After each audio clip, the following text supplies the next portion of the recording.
because we are waiting for the soup to cook down. And then we will put the soup in the bowl, we'll put the cheese on top, we're gonna pop the soup into the oven for just a couple of minutes until it's nice and golden brown, and then it will be ready. Perfect. While the soup is cooking in the oven, what we'll do is we'll clean up and we'll go on to the next dish and the next wine. The magic of television. Yes, the Okay. magic of television. Let's get the soup in the bowl, top it with the cheese, and we'll put it in the oven, okay? So we it want this smells soup so nice good. and thick. Smells amazing. It really is a great When are they going to soup. invent the TV that you could actually get, like, you Smell? push the button and the smell comes I out? know, That'd be great. I know, wouldn't that be great?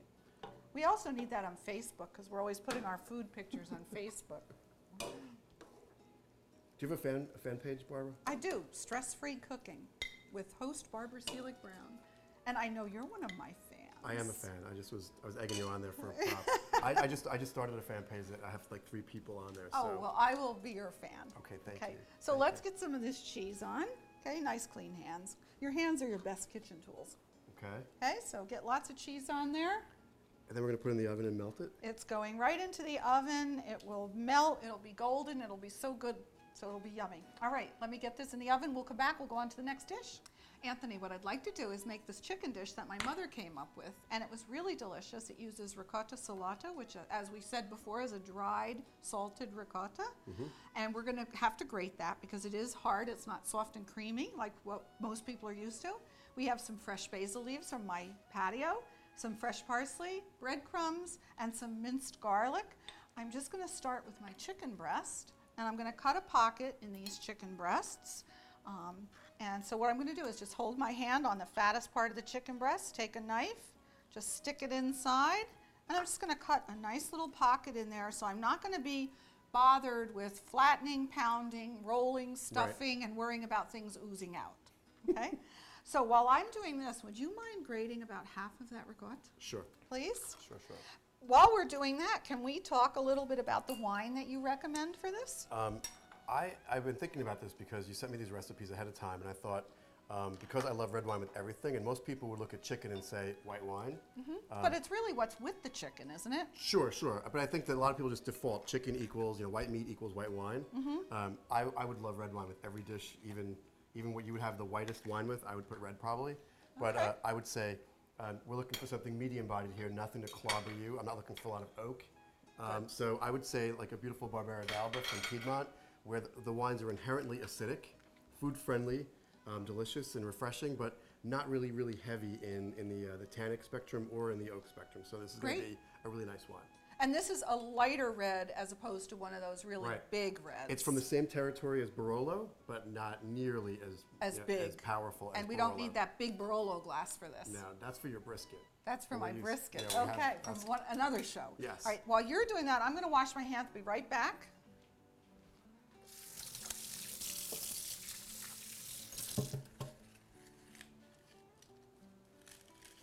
How's that cheese look?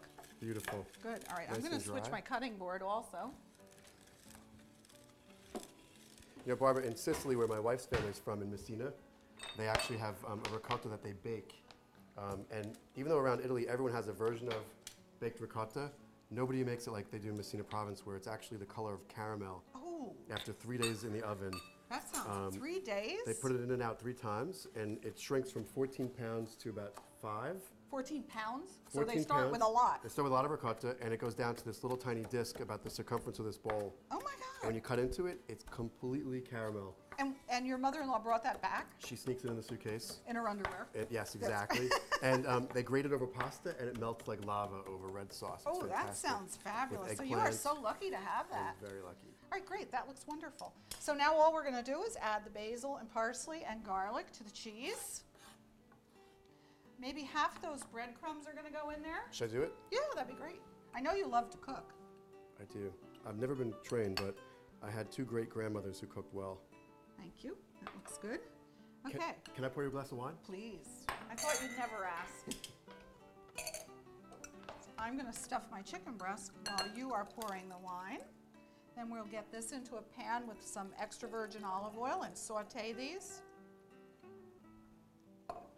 Probably a lot of people ask me when you're switching from one red to the next. So say we had this wine followed by another bigger red, like a Barolo we mentioned. Should we switch glasses? I feel like you should do whatever you want. But what I would never do is rinse the glass with water. So I think the best rinse for a glass is wine. Is wine, So okay. just move from one to the next. And what if somebody doesn't want to waste good wine with a rinse? Because that might happen. No, when I say rinse, I mean Oh, you mean pour it in there Pour and it in there and it. drink it. That's the Okay. best rinse. So pour in a little bit, drink it, Yeah, and swirl it then around, pour drink in it, a yeah. right-sized portion. Talk to me a little bit about the right amount of wine to pour in the glass. So if you notice, every great wine glass on a stem is made the same way, where you have the curve from underneath from the stem, and then it straightens out. That breaking point is almost universally the Where? same on all glasses, even though the glass may be really fat or really tall and thin. Where it breaks is where you're supposed to stop, and that's usually 3 ounces. Oh, I never knew that they were always about 3 ounces. It's amazing that it works out that way. And you could portion wine by counting the ounces, or just knowing where the breaking point is and, Right. and moving around the table. But most people pour because they think it's like at a restaurant where they pour by the glass and they go up to here. Right, And you'll only get maybe 4 or 5 glasses out of the bottle, and at a dinner party for 8, that's a problem. right. So always count to 3 or stop at the curve where Right. it straightens out, and you'll get around the table. Great. Oh, that's really good information. So- I'm just going to wash my hand again Okay. because we've got chicken. We're Okay. going to saute this on one side, turn it over, add some wine to the dish, cook it about 10 minutes. It will be done. And then we're going to eat. Then we're going to eat. Terrific. Anthony, I think our chicken could probably be turned. It smells ready. We want it nice and golden brown. Beautiful. One other little tip when we're cooking, if we're reading a recipe and it says cook 2 to 3 minutes or until golden, don't worry about the 2 to 3 minutes, do the golden part, okay? So we have that turned over. Let's let it cook a little bit on this side, and then we're gonna add a nice big splash of red wine, cook it down about 10 minutes. It'll be ready to eat. Perfect. But the one thing that I would add to this menu would be a salad, and I know salads are really hard to pair wine with. You're throwing down the gauntlet here. Yes. So if I were to do a salad with a red wine and extra virgin olive oil dressing, what would you recommend? Now, would we think about the other dishes or just about the salad? I tend to extend whatever we're drinking with the other courses into the salad course and hope Okay. for the best.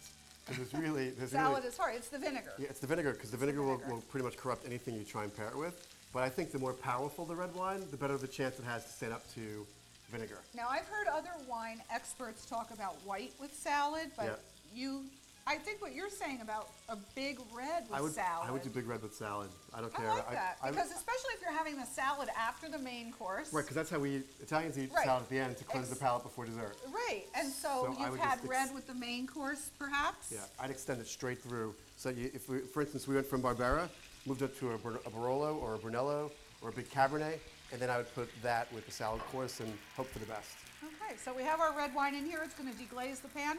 We like all those bits that are on the bottom of the pan. That's called the fond. That's going to create our sauce. I'm going to turn this down to simmer. Here's our soup. When that came out of the oven bubbling, it was so beautiful. I love, and really that's all you have to do is cook it until it bubbles. That'll be enough to melt the cheese. This could be a great lunch with a salad as well as part of our meal tonight. Let me grab a spoon and see if we can get a taste of that. Spoon for you? I'll move this a little closer to us. I'm ready. Okay, go ahead. I'll let you go first. I've had this before, so I'm going to let you do the I see tasting. that sausage. Sausage, I see cabbage, cheese. We have chicken stock. You could use any stock that you have, really. Just be careful. It might be really, really hot. You like it? Mouth It's is full. delicious. It's hard to speak with a It's full delicious, mouth, isn't and it? I love the heat in there too, because I'm a spicy You're a maniac spicy like guy. you. I knew you like spicy and foods. the cabbage is delicious. It really is interesting how those go together, isn't it? Yeah, I love it. Well, Anthony, I just can't thank you enough for coming to be my guest on Stress Free Cooking. Mwah. I hope you'll come again sometime when your schedule permits. I feel really I'll be lucky back. I that will I be got you today because I know that your schedule has been so insane. Thanks for putting up with my crazy schedule, by Well, the way. WineWise Appreciate it. Guy, AnthonyGilio.com. Thank you so much. You've taught me a lot. I hope my viewers have enjoyed it. Please check my website, stressfreecooking.com, for some recipes and great tips on wine and links to my friends like Anthony Giglio. Thanks Thank you. again for coming. Cheers.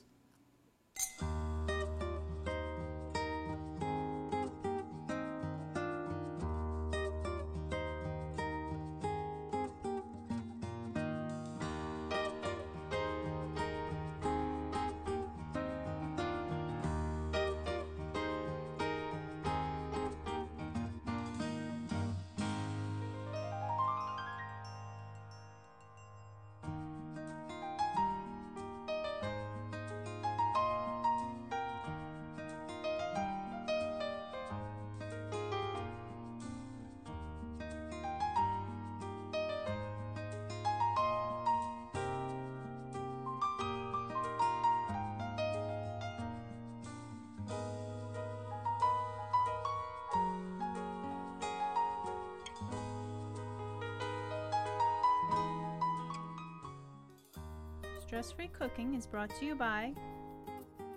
From the sunny Mediterranean comes one of the world's finest olive oils for all your cooking needs. Pompeian extra virgin olive oil, classic Mediterranean, and extra light tasting. Pompeian makes everything better. From our table to yours, O-Pee-Chee Wines, fine wines and spirits from around the world since 1913.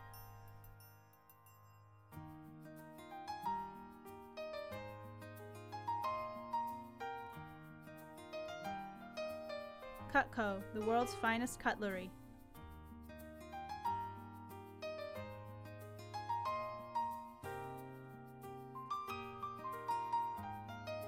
Melissa's, the freshest ideas in produce.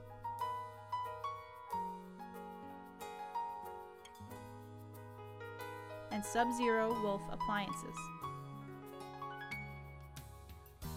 Enjoy Barbara Selig Brown's cookbook as she shows you how to make stress-free dishes in the comfort of your own home. Offer made by Stress-Free Cooking for $19.95.